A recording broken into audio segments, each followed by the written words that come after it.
Hello everyone, welcome to Banking Hatke. In today's video, we will see how to approach quadratic equations where the constant terms are mostly 3-digit or 4-digit numbers. So let's start our video. We will see how to solve this type of questions also in very less time. So let's start with our first question. Our first question is given as x square plus x minus 306 equals 0. Now the method to find the roots is to factorize this 306, and then we have to arrange the factors in such way that by subtracting one with another, since here negative sign, I want to get 1, since here x's coefficient is what 1. But since this process is very time consuming, so we need a trick. So what is the trick? So we just have to see this 306, this number lies between which two squares. That is, if I observe it carefully, this 306 lies between 17 square, that is 289, and 18 square, that is 324. Then this 17 and 18 will be root for x, but we have to consider the sign also. Since the sign before x is plus, the larger one will be of negative sign, and since the sign before 306 is minus, both the roots will be of opposite signs, that is one is minus, another is plus. Therefore values for x will be positive 17 and minus 18. Now for y, we can easily break 35. If we break 35, after factorizing we will get 5 and 7 as factors, and by adding 5 and 7 we will get 12. Therefore our root for this one would be 7 and 5. Now the signs are, since it's negative, therefore 7 will be of positive sign. Since this is positive, that is both roots will be of same sign. So now we can compare between this x and y. If we compare 17 is greater than 7 and 5 both, but minus 18 is less than both of this.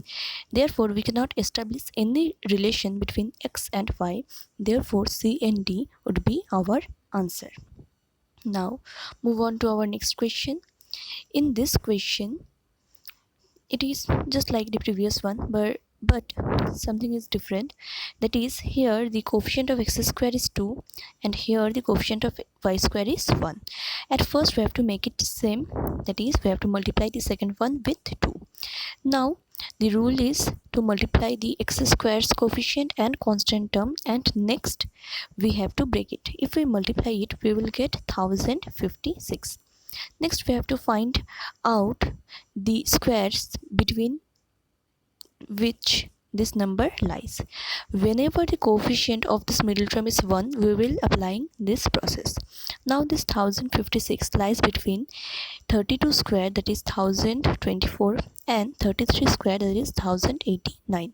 Therefore roots for this one would be 32, 39 and 33.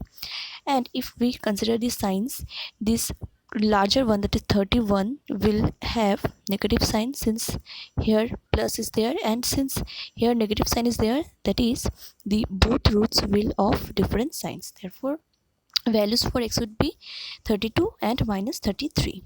Now for y, since is 30 can be broken as 5 into 6, and also 5 plus 6 gives us 11. Therefore 5 and 6 will be root for this one, but we have to multiply with 2.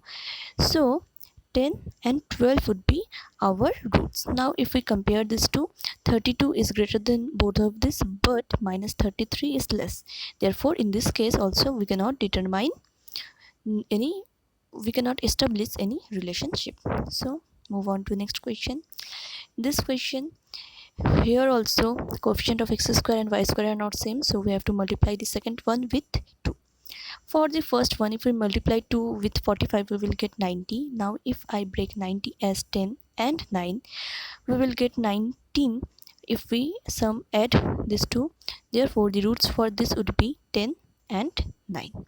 For this one, we have to factorize this 3 4 2 2. Now this 3 4 2 2, we have to find out between which two squares this number lie, but it's not always possible to remember all the squares. So what we can do, if we observe this 34, it is actually greater than 5 square. 34 lies between 5 square and 6 square, that is 25 and 36. Therefore the initial value would be 5. Now the unit digit is 2. When will we get 2? If we multiply 1 with 2, or 3 with 4, or 8 with 9. In 3 cases we will get 2 as our unit digit. Now since the term is 34, what we have to do, we have to just multiply this number with its immediately neighbor, that is immediately next number, that is 6. So we will get 30. Whenever we get this number is less than this 34, we have to take the highest value, that is 58 and 59 would be our answer. Now 58 and 59 are roots, but we have to consider the signs also. Since it's plus, sign before 59 would be negative, and since it's negative, sign before 58 would be positive. But also we have to multiply this one with 2. Therefore the final answer or the roots would be 116 and minus 118. Now we can compare easily these two. In this case also we cannot determine the solution, therefore C and D would be our answer. Now move on to our fourth question. In this question we have to factorize 24 and we have to bring 10 with that. It's quite easy. 24 I can break it as 4 into 6. I also can break it as 3 into 8, but adding 3 and 8 we cannot get 10. Therefore in this case 4 and 6 would be our answer. Now we have to find between which two squares this 992 lies. So this one lies between 33 square, that is 961, and 32 square, that is 1024. Therefore roots would be 31, 32, but we have to consider this sign. Since it's negative, that is larger one would be of positive sign. Since it's negative, both will have opposite signs. Now if we compare these two, 32 is greater than 4 and 6, but minus 31 is less than this. Therefore our answer for this one would be C and D. Now move on to our last question. This question is basically based on index. Here x to the power 2 by 3 equal 144, which can be written as 12 square. Now if we take square root on both sides, we will get x to the power 1/3 as 12. Therefore x equal 12 cube. Now if we find this value, this 12 cube gives us 1728.